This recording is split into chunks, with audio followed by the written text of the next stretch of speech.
Corona महामारी से बचाव करने के उद्देश्य से लोगों को जागरूक करने के लिए गैस समाहरणालय से जिला पदाधिकारी अभिषेक सिंह ने एक जागरूकता रथ को हरी झंडी दिखाकर रवाना किया।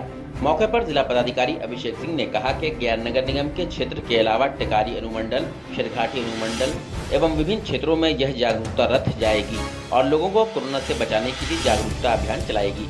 उन्होंने कहा कि इसके बाद 3 जागरूकता रथ और भेजा जाएगा। लोगों से इस मौके पर उन्होंने अपील की कि कोरोना महामारी से बचने के लिए मास्क लगाएं एवं सोशल डिस्टेंसिंग का पालन करें। साथ ही साथ भीड़-भाड़ जगह पर बेवजह न जाएं।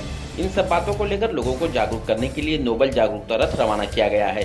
देखिए, नोवल कोरोना वायरस पे आज एक जागरूकता रथ निकाला गया है, जिसमें और अभी 3 और रथ जाएंगे यहाँ से, जो गया नगर निगम क्षेत्र, टिकारी अनुमंडल, शेरघाटी अनुमंडल और गया के अन्य क्षेत्रों में जाएंगे, जिसमें सभी लोगों को मास्क लगाने का, सोशल डिस्टेंसिंग मेंटेन करने का और टीकाकरण में अभियान में भाग लेने का अनुरोध किया जा रहा है। इस जागरूकता रथ के माध्यम से मेरा सभी से अनुरोध होगा कि कृपया इस कोविड प्रोटोकॉल को ज़रूर फॉलो करें और सुनिश्चित करें कि आप स्वयं सेफ़ हैं और आपके परिवार, आपके आसपास के लोग सुरक्षित हैं। अपर मुख्य सचिव गृह विभाग बिहार पटना एवं पुलिस महानिदेशक बिहार पटना के संयुक्त आदेश में दिए गए निर्देश के आलोक में जिला पदाधिकारी गया अभिषेक सिंह के द्वारा जारी आदेश में महाराष्ट्र, केरल, पंजाब, दिल्ली, गुजरात और मध्य प्रदेश राज्यों में कोविड-19 के बढ़ते मामलों को देखते हुए बिहार राज्य में भी कोरोना मामले में संभावित वृद्धि पर नियंत्रण के लिए विशेष अभियान चलाकर कठोरता से अनुपालन कराना आवश्यक करने को लेकर निर्देश दिया गया है। मौके पर जिला पदाधिकारी ने बताया कि कोरोना संक्रमण की श्रृंखला को तोड़ने के लिए अत्यधिक संक्रमण वाले क्षेत्रों को containment zone, micro containment zone बनाते हुए सीमित अवधि के लिए लॉकडाउन लगाया जाएगा। कि जो केसेस रिपोर्ट हो रहे हैं वो सभी जगह से रिपोर्ट हो रहे हैं गया जिला में, शहरी क्षेत्र और ग्रामीण क्षेत्र, और ख़ासकर होली के बाद, होली में जो लोग बाहर से आए और समागम हुआ है, उसके बाद से ये संख्या बढ़ती हुई दिख चुकी है। पिछले वर्ष की तुलना में जो हम लोगों का एक सिचुएशन था, उसमें यद्यपि केसेस बढ़े हैं, नंबर बढ़े हैं, लेकिन जो नंबर ऑफ़ पर्सन जो हॉस्पिटलाइज हैं वो अभी भी नियंत्रण में हैं, कम। लेकिन फिर भी मेरा सभी लोगों से अनुरोध होगा, अपील होगा गया वासियों से कि अगर हम लोग मास्क और सोशल डिस्टेंसिंग का अनुपालन करते हैं तो हम स्वयं को सुरक्षित रख सकते हैं और अपने परिवार को भी सुरक्षित कर सकते हैं। आने वाले समय में भी हम लोग ये व्यवस्थाएं रखेंगे और आइसोलेशन सेंटर्स हमारे काम कर रहे हैं, और हम लोग लोगों से अपील करेंगे, अनुरोध करेंगे कि जहाँ भी टेस्टिंग हो रही है वहाँ पर उसका सहयोग करें। इसी के साथ जो लोग पॉजिटिव आए हैं उनका भी कॉन्टैक्ट ट्रेसिंग किया जा रहा है, प्रतिदिन मेरे द्वारा इसको रिव्यू किया जाता है, और उनके संपर्क में आए सभी लोगों का भी टेस्ट किया जा रहा है। लोगों से मेरा पुनः अनुरोध होगा, ये कोई ज़रूरी नहीं है कि हमने पूर्व में टेस्ट कराया है तो हम अभी कराने की आवश्यकता नहीं है। ये कोई ज़रूरी नहीं है हमको पूर्व में कोरोना हुआ तो हम टेस्ट अब नहीं कराएंगे। यह भी कोई ज़रूरी नहीं है कि हमको एक बार वैक्सीनेशन लग चुका है तो हमको कोरोना टेस्ट नहीं कराएंगे। मैं सभी लोगों से अनुरोध करता हूँ, और ये बड़ी सख्ती से मैं कहना चाहूँगा कि अगर कोई व्यक्ति जो पॉजिटिव कॉन्टैक्ट में रहा है और वो टेस्ट नहीं कराएगा तो हम लोग उसके विरुद्ध कानूनी कार्रवाई भी करेंगे। गया के चंदौती थाना क्षेत्र के दाराचक गांव निवासी सेना में पदस्थापित जवान संतोष पासवान के बंद मकान से चोरों ने नगद सहित 10 लाख रुपए मूल्य के सामान की चोरी कर ली। घटना के समय घर में कोई भी सदस्य मौजूद नहीं थे। इस संबंध में पीड़िता सरिता देवी ने बताया कि वह लोग पूरे परिवार के साथ एक रिश्तेदार के शादी समारोह में शामिल होने के लिए गए थे। इसी बीच पड़ोसियों के द्वारा यह सूचना दी गई कि मकान के मुख्य द्वार का ताला टूटा हुआ है। जब ये लोग यहाँ आए तो देखा कि घर के सभी दरवाजे खुले पड़े हैं और दरवाजों पर लगा ताला टूटा हुआ है। अंदर जाकर देखा तो सारा सामान बिखरा पड़ा था। उन्होंने कहा कि हमारी बच्ची की शादी होनी तय हुई है, जिसके लिए कई कीमती सामान को खरीद कर रखा गया था। उन्होंने बताया कि अलमारी में रखे 1,30,000 रुपए नकद, 3 लाख रुपए मूल्य के सोने चांदी के जेवरात सहित कई कीमती सामानों की चोरी हुई है। इतना ही नहीं, घर में लगे पंखे, बल्ब और पानी के मोटर को भी चोरी कर लिया गया। उन्होंने कहा कि उनके पति संतोष पासवान सेना में पदस्थापित हैं, जो बरेली में पोस्टेड हैं।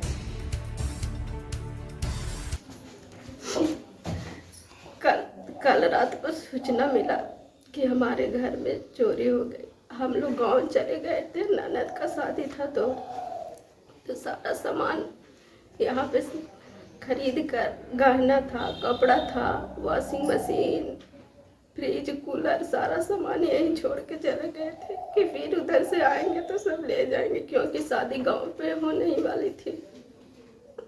मेरा नाम सरिता देवी, मेरे पति का नाम संतोष पासवान, जो अभी आर्मी में है। उनका पोस्टिंग बराइली में है। उनका जितना सारा कागजात था जरूरी वो सब चोरी हो गई, इंडिपेंडेंट कार्ड, स्मार्ट कार्ड। और कल शाम में मेरे बड़े चाचा ने फ़ोन के माध्यम से हमें सूचना मिला कि रवि से घर पर चोरी हो गया, हम लोग तो गांव पे आए हुए हैं, ज़रा से जा करके देख लो। लेकिन समय काफ़ी हो चुका था, 7, साढ़े 7, 8 बज चुका था और हमारी तबीयत कुछ ठीक नहीं थी, इस वजह से हम नहीं आ सके। और हमारी भाभी का मायके यहीं बगल में चौराही गाँव है, जहाँ ये घटना हुई है, इसके जस्ट ½ किलोमीटर के बगल में है। तो इनके भाई सुबह से हम आकर के देख लेते थे घर को। तो जैसे ही कल शाम में देखने के लिए आए तो देखे कि गेट खुला हुआ है। जब वो अंदर आए तो देखते हैं कि जैसे जैसे वो अंदर आ रहे हैं, सारा दरवाज़ा खुला हुआ है, ताला टूटा है और सारा सामान बिखरा पड़ा हुआ है। घर में कोई नहीं था? नहीं, शादी यही 22 तारीख को है, तो सारे और गांव पे से शादी होना था, तो इस सिलसिले में लोग गांव चले गए।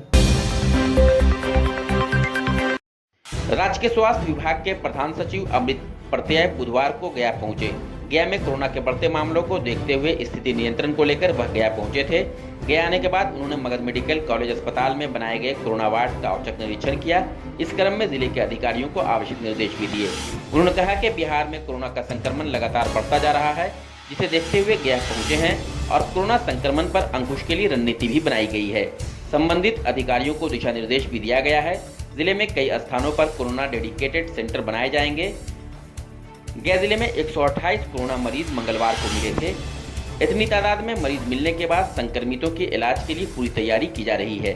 उन्होंने कहा कि कोरोना को लेकर डरने की जरूरत नहीं है, लेकिन संक्रमण व्यापक तौर पर ना फैले, इसको लेकर लोगों को सचेत रहने की आवश्यकता है। अस्पताल में सारी तैयारी, कोविड वार्ड की कुछ इंस्ट्रक्शंस दिए गए हैं और जिले स्तर पर भी जो काम हो रहा है, गया जिला में काफ़ी अच्छे से और जिला पदाधिकारी, सिविल सर्जन की टीम काफ़ी अच्छे से काम कर रही है।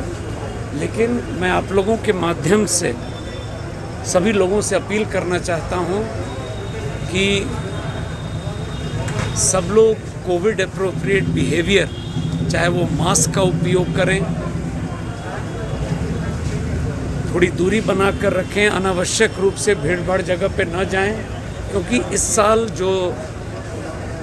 जिस तरह का ये वायरस है, ये काफ़ी तेज़ी से फैल रहा है। बीते मंगलवार की रात अचानक पुलिस महकमे में सूचना प्रसारित होने लगी कि महाबोधि मंदिर में आतंकी हमला हुआ है। सूचना मिलते ही महाबोधि मंदिर में मंदिर के सुरक्षा बल, बिहार पुलिस के जवान और एटीएस ने मोर्चा संभाला। वहीं वरीय अधिकारी श्रद्धालुओं को सही सलामत हटाने के लिए रणनीति बना रहे थे, जबकि जवान आतंकवादियों से दो हाथ करने के लिए मोर्चा ले रहे थे। कुछ मिनट तो एटीएस की टीम ने मंदिर की घेराबंदी कर अंदर जाने का प्रयास भी किया और आतंकियों को अपने कब्जे में ले लिया। हालांकि जब हकीकत सामने आई तो यह गलत बात थी। यह एक मॉक ड्रिल था। आतंकियों से निपटने के लिए एटीएस की टीम महाबोधि मंदिर के निकट पहुंच गई थी। ऑपरेशन महाबोधि शुरू करने के पहले सफलता के लिए पुलिस व एटीएस के अधिकारियों ने जवानों को महाबोधि मंदिर से कुछ दूरी पर अवस्थित बांग्लादेश बौद्ध मंदिर में रणनीति बनाई। एटीएस ने जानकारी पुख्ता की कि मंदिर में कितने आतंकी छुपे हैं और सभी किस किस एरिया में मूवमेंट में हैं, आतंकियों की क्या डिमांड है और वह किस तरह के हथियारों और विस्फोटों से लैस हैं। फुल प्रूफ जानकारी के बाद आतंकियों से संपर्क का प्रयास करते हुए एटीएस के जवानों ने महाबोधि मंदिर के चारों ओर से घेर लिया। एटीएस की टीम के आगे आतंकी ज्यादा देर नहीं टिक सके। एक एक कर सभी आतंकियों ने सुरक्षा बलों के सामने अपने घुटने टेक दिए। इसके बाद सभी आतंकियों की मुकम्मल जांच की गई। साथ ही आतंकियों के द्वारा बताए गए जगहों से विस्फोटक भी बरामद किया गया। लगभग 2 घंटे के ऑपरेशन में रातों रात ही महाबोधि मंदिर को 4 आतंकियों से मुक्त करा लिया गया। दरअसल महाबोधि मंदिर विश्व धरोहर है, यहाँ लाखों श्रद्धालु देश विदेश से आते हैं। ऐसे में यह आतंकियों के निशाने पर रहा है, लेकिन हमारे सुरक्षा बलों की मुस्तैदी के कारण हर बार आतंकियों के द्वारा बिछाए गए जाल में कामयाब नहीं रहते हैं। इसी को लेकर प्रशासन के ऊपर ही अधिकारियों के द्वारा महाबोधि मंदिर में लगे सुरक्षा कर्मियों की मुस्तैदी को देखने के लिए मॉक ड्रिल का आयोजन किया गया था।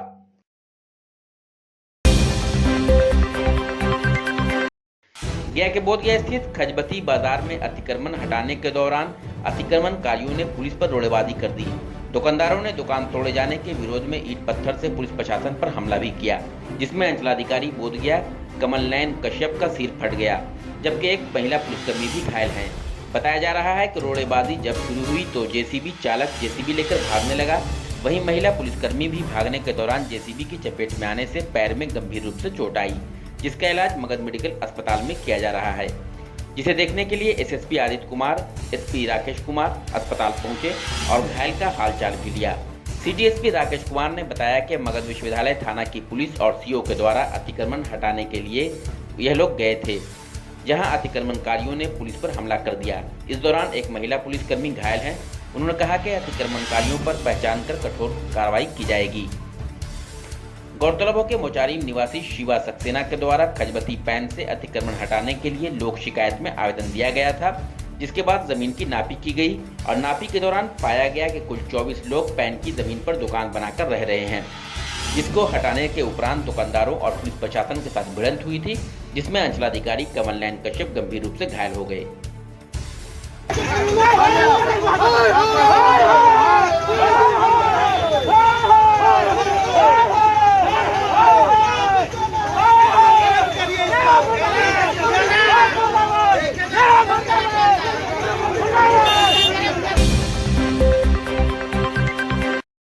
गया के मोहनपुर एरकी निवासी पीड़ित विकलांग व्यक्ति मोहन प्रसाद के निजी एवं परमाना जमीन पर कई वर्षों से वहां के स्थानीय दबंगों ने जबरन कब्जा कर रखा है। मोहन ने लोक शिकायत व भूमि सुधार उप समाहर्ता और अन्य विभाग से भी जीत हासिल की। तत्पश्चात अंचलाधिकारी से यह निर्देश हुआ कि पीड़ित को उसके जमीन पर कब्जा कराएं, लेकिन बीते कई वर्षों से अब तक पीड़ित को उनके जमीन पर कब्जा नहीं कराया गया। पीड़ित जब भी अंचलाधिकारी से बात करते हैं तो उनका साफ जवाब यही होता है कि पुलिस बल उन्हें नहीं मिला है। इस संदर्भ में उन्होंने अपनी शिकायत national human rights and public welfare trust के जनसंपर्क अधिकारी शिष्यावर्धन से की है। इसको लेकर संस्था का एक शिष्टमंडल आयुक्त मगध प्रमंडल से मुलाकात करने पहुंचा, जहां शिष्यावर्धन ने बताया कि इस पूरे मामले को बिहार सरकार के मुख्यमंत्री उच्च स्तरीय अधिकारियों और आयोग तक भेजी जा चुकी है। उन्होंने आशा जाहिर की है कि पीड़ित विकलांग व्यक्ति मोहन प्रसाद को जल्द ही इंसाफ मिलेगा। मौके पर लेबल सेल के गया जिला अध्यक्ष राजन पांडे और अखिलेश कुमार भी उपस्थित थे। हमारा जमीन जोत लिया है मैंने ज़बरदस्ती, और सीओ साहब कब्जा नहीं करा रहे हैं। उप समाहर्ता से हमको फैसला मिला हुआ है, आपको अनुमंडल से फैसला मिला हुआ है। पूरी तरह से मेरा कागज देख लिया जाए। कौन लोग हैं? तोता यादव, कृष्णा यादव, सुखदेव यादव, सुरेश यादव, 5 भाई हैं। उनके पिता शनिचर यादव हैं। इसका सूचना कहाँ दी? आज कहाँ था? हम कोर्ट में दिए हुए हैं और अंचलाधिकारी के यहाँ दिए हुए हैं। लैंड है, परमाना ज़मीन है, जो कि निदानी टोला डोमन बिघा में पड़ता है। उस ज़मीन को कुछ बदमाश लोगों ने, मतलब कि कुछ दबंग टाइप के लोगों ने, शनिचर यादव के 5 बेटों ने कब्जा कर रखा है और इन्होंने काफ़ी जद्दोजहद करते हुए अंचलाधिकारी मोहनपुर को ये क्या कहते हैं